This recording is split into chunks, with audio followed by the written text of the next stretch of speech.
Bank থেকে নিজের জমানো টাকা তুলতে না পেরে ক্ষুব্ধ আমানতকারীরা। কেউ বা অসহায়ের মতো এক শাখা থেকে অন্য শাখায় ছুটছেন অর্থ তোলার জন্য। একীভূত প্রক্রিয়ায় থাকা 5 দুর্বল ব্যাংক থেকে চাহিদা অনুযায়ী টাকা তুলতে পারছেন না গ্রাহকরা।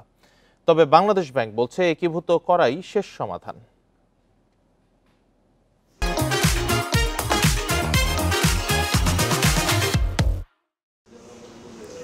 মোহাম্মদ ইউসুফ কুমিল্লা থেকে ঢাকায় SIBL এর দিলকুশা শাখায় এসেছেন টাকা তুলতে।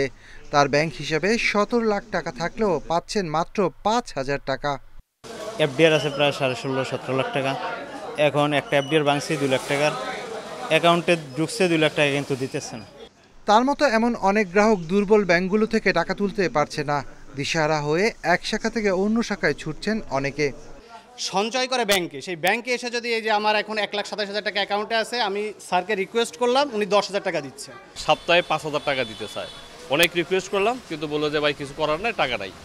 আমি নোয়াখালীর থেকে আসছি, নোয়াখালী ব্রাঞ্চে টাকা দিচ্ছে না। এখন এই ব্রাঞ্চে আসছি, ওনারা 10,000 উপরে দিচ্ছে না। এক্সিম সোশ্যাল ইসলামী ইউনিয়ন, গ্লোবাল ইসলামী ও ফার্স্ট সিকিউরিটি ইসলামী ব্যাংক কার্যত গ্রাহকের টাকা ফেরত দিতে পারছে না। আবার ব্যাংকের কর্মকর্তারাও নিজেদের বেতন তুলছেন ধাপে ধাপে। তারা বলছেন একীভূত হওয়ার শঙ্কায় অনেক গ্রাহক প্রয়োজন ছাড়াও টাকা তুলতে এসেছেন।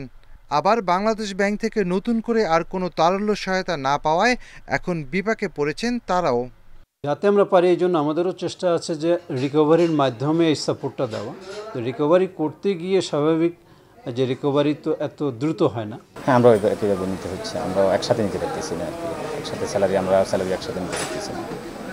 কেন্দ্রীয় ব্যাংক বলছে একীভূত করতে দ্রুত কার্যকর পদক্ষেপ নেওয়া হচ্ছে, যার মাধ্যমে গ্রাহকের আস্থা ফিরে আসবে।